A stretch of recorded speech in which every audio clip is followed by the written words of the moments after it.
Hai, ketemu lagi sama gue Dina. Masih di Gapai, wadah yang kita buat supaya kita saling aware satu sama lain, aware sama sekeliling kita, dan bisa ngebantu mereka yang lagi ada di posisi depresi dan bangkit sama-sama. Dan sekarang masih di bulan September, yaitu hari peringatan pencegahan bunuh diri sedunia. Ada satu hal yang mau gue bahas di sini atas izin teman gue, tapi sebelum itu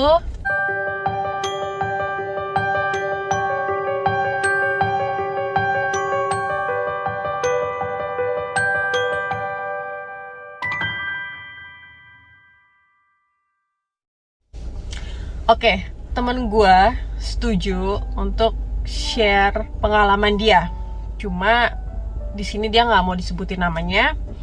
Dan dari awal gue bilang, gue akan mewakili mereka yang mau share pengalaman mereka supaya kita bisa belajar dari pengalaman orang untuk bangkit lagi, dan supaya kalian tahu kalau kalian itu nggak sendirian. Temen gue ini mau share pengalaman dia mengenai body shaming. Terus apa sih hubungannya body shaming ini sama awareness di bulan ini gitu loh. Dia ngizinin gue untuk ngomongin dan ngungkapin kondisi dia ya. Jadi memang bisa dibilang dia itu overweight, sama seperti gue, berkulit gelap. Kenapa dia bisa body shaming? Sebenarnya itu dia alami dari kecil. Gak cuma di lingkungan sekolah, tapi ternyata dia juga mengalami itu di lingkungan keluarganya. Dia beberapa bersaudara, namun cuma dia yang overweight karena dia memang suka makan yang manis-manis gitu. Beberapa orang memang yang stres, pasti yang kalian tahu pasti ada yang lari ke makanan ya, mereka jadi overweight. Terus apa hubungannya sih body shaming ini sama awareness ini gitu loh? Body shaming itu bikin orang makin gak percaya diri. Body shaming itu bisa bikin orang sampai di posisi depresi. Dan seperti yang gue bilang, orang yang mengalami atau mempunyai pemikiran untuk gue nyerah dengan kehidupan ini, seperti yang gue bahas sebelumnya, itu banyak sekali yang mereka pikirin di kepala ya. Jadi perasaan gak layak, perasaan mau lari dari kehidupan, perasaan orang-orang terdekatnya akan lebih baik tanpa dia. Dan inilah yang dia alami. Dia ngerasa keluarganya akan lebih baik tanpa dia. Dia ngerasa dia gak bisa keluar dari lingkup pikirannya ini tentang body shaming ya. Jadi dia bilang saat dia berusaha untuk diet, untuk mengecilkan tubuh, bukan sport yang dia dapat, tapi ya keluarlah kata-kata, lo yakin mau diet, lo gak pingsan? Lo mau berapa lama diet dengan badan seberat itu? Nanti kalau lo diet, lo berat badan turun, apa kulit lo gak menggelembir? Jadi kata-kata itulah yang juga bikin dia down, bukan support yang dia dapat. Dan yang bikin dia lebih sakit hati lagi adalah dari pihak keluarga pun tidak menyupport dia. Dia punya saudara kandung yang memang terlahir dengan badan yang proporsional. Akibatnya apa? Dia dibanding-banding. Secara nggak langsung orang tuanya hanya ingin dia untuk, mungkin sebagai wanita mereka beranggapan dengan kalau lo overweight, masa depan lo tuh jelek gitu loh. Atau dengan muka lo penuh dengan jerawat, badan lo gede kayak badak, lo nggak akan punya pasangan gitu. Walaupun dia berusaha untuk diet, tapi dia stres dengan tuntutan di sekitarnya. Akhirnya dietnya gagal, dan apa yang terjadi? Dia makin diketawain. Walaupun dia tahu ada temen yang bisa support dia, nerima dia apa adanya, tapi luka akibat body shaming itu ngebekas banget. Pertama, dia mencoba untuk menyakiti diri sendiri dengan obat-obatan. Dia melakukan cutting yang nanti akan kita bahas selanjutnya. Tapi ada masa dia merasa tidak punya lagi rasa apapun. Buat dia bener-bener down, buat dia malu untuk keluar, dia malu buat minta pertolongan. Setiap orang ada masanya mungkin orang itu overweight. Gua pribadi, gua underweight. Buat seseorang dia gampang banget untuk naikin berat badan, buat gua pribadi susah banget untuk naikin berat badan. Orang tuh harus dibikin nyaman dengan badan dia sendiri gitu. Balik lagi ke temen gua, akhirnya dia nahan dari SD sampai dia pun kebawa di tempat kerja, dia pun jadi nggak pede dengan bentuk badan dia nggak pede dengan cara berpakaian dia, karena nggak ada yang bilang lo tuh cantik apa adanya, nggak ada yang bangga sama dia. Orang cuma ngelihat badan dia, orang nggak ngelihat kalau dia tuh orangnya bener-bener telaten, orangnya tuh bener-bener ulet, orangnya tuh bener-bener kerja keras, orangnya tuh pinter. Semua itu ketutup gitu loh, karena orang pada body shaming ke dia doang. Dan terima kasih karena dia tertolong. Sekarang dia masih ada di sini dan dia ngizinin gue untuk share ini.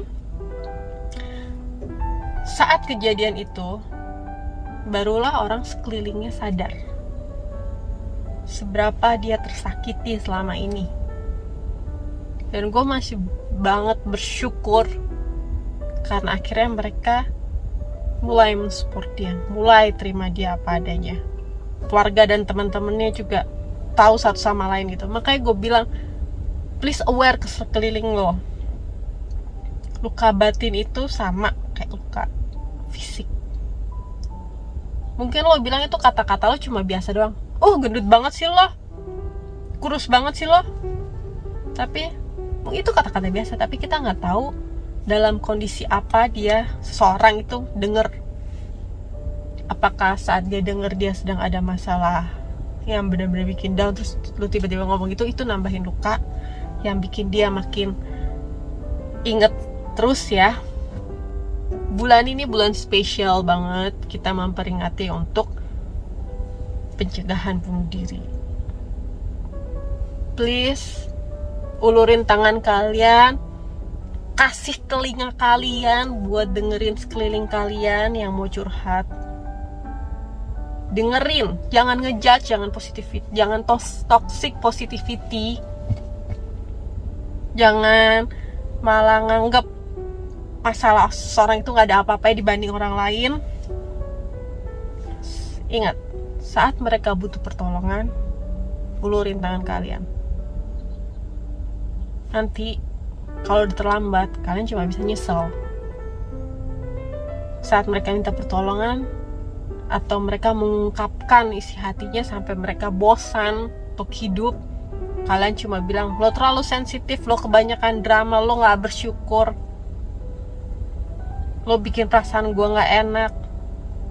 Tapi saat mereka gak ada, lo baru berharap mereka datang ke lo untuk ngomong sama lo. Baru kalian tahu seperti apa orang itu. Padahal dia pinter ya, padahal dia baik ya, gue berharap dia ngomong sama gue. Tapi saat dia mau ngomong sama lo, lo tutup pintu. Ini pelajaran yang gue dapat dari temen gue. Jadi penting banget buat kita untuk aware satu sama lain. Ini salah satu story yang gue wakilin untuk share ke kalian, karena cerita kalian itu, perjuangan kalian itu bisa jadi motivasi untuk mereka yang lain yang membutuhkan jalan keluar. Ingat, lo gak sendirian, dan ayo kita saling bantu, kita saling aware satu sama lain, kita support sama-sama, kita bangkit sama-sama dari fase depresi, dari fase kecemasan, dari walaupun lu cuma galau biasa, ayo kita bangkit sama-sama dan gak galau lagi. Walaupun lu cuma sedih aja karena sesuatu hal yang simple, ayo kita sama-sama bangkit lagi. Dan saran dari temen gue yang bisa survive selama ini, dia menghindari itu dengan dia mencari hal positif. Dia mencoba meditasi walaupun gagal, dia tapi mencoba. Dan setelah itu keluarganya juga membantu dia ya. Jadi lingkungan sekitar juga berubah, lebih support.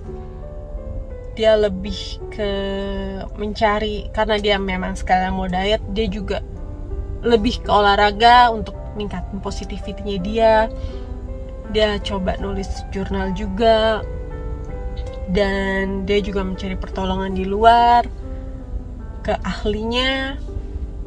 Jadi lo gak usah takut, semua itu butuh proses. Mungkin gak sekarang lo bisa lepas dari itu semua, mungkin butuh waktu bertahun-tahun, tapi percaya, lo gak sendirian dan lo bisa bangkit lagi. Siapapun lo itu berguna.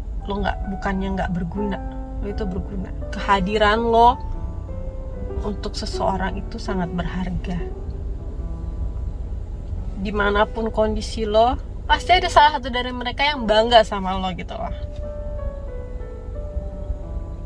Akan ada waktunya lo akan ketemu orang yang bisa menerima lo apa adanya. Ingat ya, satu lagi, body shaming, bullying itu bisa berakibat fatal buat seseorang.